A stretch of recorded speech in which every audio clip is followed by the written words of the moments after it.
Bismillahirrahmanirrahim. Assalamu alaikum students. In this lecture we will study about proportions, extremes, means, direct proportion, inverse proportion and compound proportion. It is page number 19 on your book. Proportion. The equality of two ratios is known as proportion. अगर हमने दो ratios को equal हमने या उनका comparison करना है तो हम क्या बोलेंगे, ये क्या है, प्रोपोर्शन है। इसके लिए दो सिंबल हैं, this one symbol and is equal sign, ठीक है। एक्सट्रीम्स और मीन्स क्या होते हैं, यहाँ पे उन्होंने डायग्राम से भी आपको बताया हुआ है। अगर आपके पास A ratio B then double ratio C ratio D है तो बी और सी क्या हो जाएंगे, मीन्स, और ए और डी क्या हो जाएंगे, एक्सट्रीम्स, ठीक है। इसको मैंने यहाँ पे आपके लिए लिखा भी है for your better understanding. Proportions, the equality of two ratios. अगर आपके पास दो रेशियोज़ हैं उनकी इक्वलिटी को हम क्या बोलेंगे, प्रोपोर्शन। इसका साइन डबल रेशियो साइन और दूसरा क्या है, इज़ इक्वल्स टू। अब अगर आपके पास दो रेशियोज़ हैं, पहली रेशियो है ए रेशियो बी और दूसरी रिप्रेजेंटेशन आपके पास सी रेशियो डी, तो जब हम इसको प्रोपोर्शन में कन्वर्ट करेंगे तो ये क्या आ जाएगा, A ratio B double ratio C ratio D, ठीक है। अब यहाँ से आपने जिस चीज़ का आपने सीखनी है, जो नई चीज़ है वो क्या है, एक्सट्रीम्स। एक्सट्रीम्स जो कि एक्सट्रीम एंड पे होगा, ठीक है। जैसे यहाँ पे आपके पास ए और डी, ये दोनों क्या हैं, एक्सट्रीम्स हैं। और उसके बाद मीन्स जो कि मिड में होगा, जैसे यहाँ पे A ratio B C ratio D, तो मीन्स क्या है, बी एंड डी।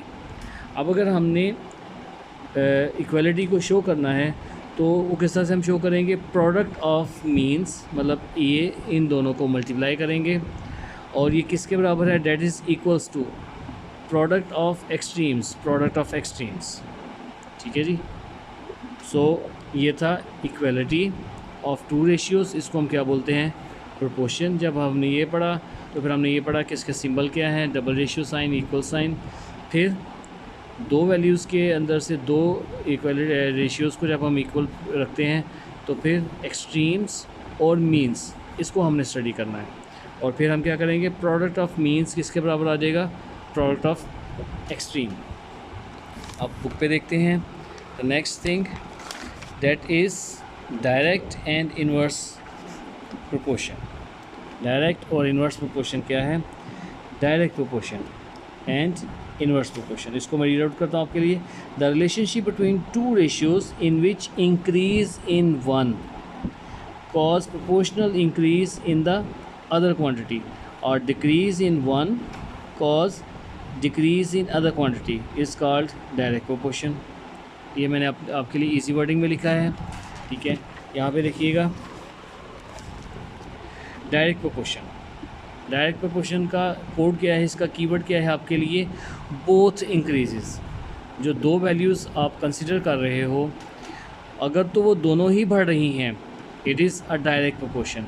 या लाजमी नहीं कि हर दफ़ा बढ़े, कम भी हो सकती हैं।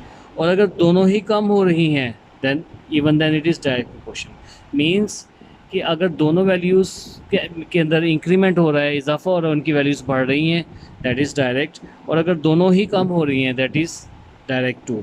इसका एरो किस तरह से हम शो करेंगे, टूवर्ड्स डाउन, ठीक है। और उसके बाद है इनवर्स। इनवर्स प्रोपोर्शन की रीड करते हैं।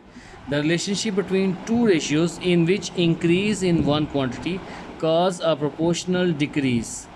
अगर एक बढ़ रही है तो उसके मुकाबले में cause a proportional decrease in other quantity और decrease in one cause a proportional increase in other quantity. अगर एक बढ़ रही है, यहाँ पे एक बढ़ रही है और एक कम हो रही है, यहाँ पे ये वाली कम हो रही है और दूसरी ज़्यादा हो रही है, तो यहाँ पे काम सेम नहीं है। अगर एक के ज़्यादा होने से दूसरी वैल्यू कम हो जाए या एक के कम होने से दूसरी वैल्यू ज़्यादा हो जाए, दैट इज़ इनवर्स प्रोपोर्शन, ठीक है। इसको इजी वर्डिंग में मैंने लिखा है आपके लिए, one increases while other decreases. Inverse proportion की सबसे बड़ा जो कीवर्ड है, जो इसकी निशानी, जो टिप पॉइंट है, वो क्या है, एक वैल्यू बढ़ेगी और जबकि दूसरी कम होगी, या इसका वाइस वर्सा, इसको हम ये भी कह सकते हैं, या इसका वाइस वर्सा। अगर एक कम हो रही है दूसरी ज़्यादा हो रही है, ठीक है। इसका एरो साइन क्या है, हमेशा ऊपर की तरफ होगा, ठीक है। अब लास्ट जो है वो क्या है, कंपाउंड प्रोपोर्शंस, ठीक है। कंपाउंड प्रोपोर्शन क्या है, 2 और मोर प्रोपोर्शंस।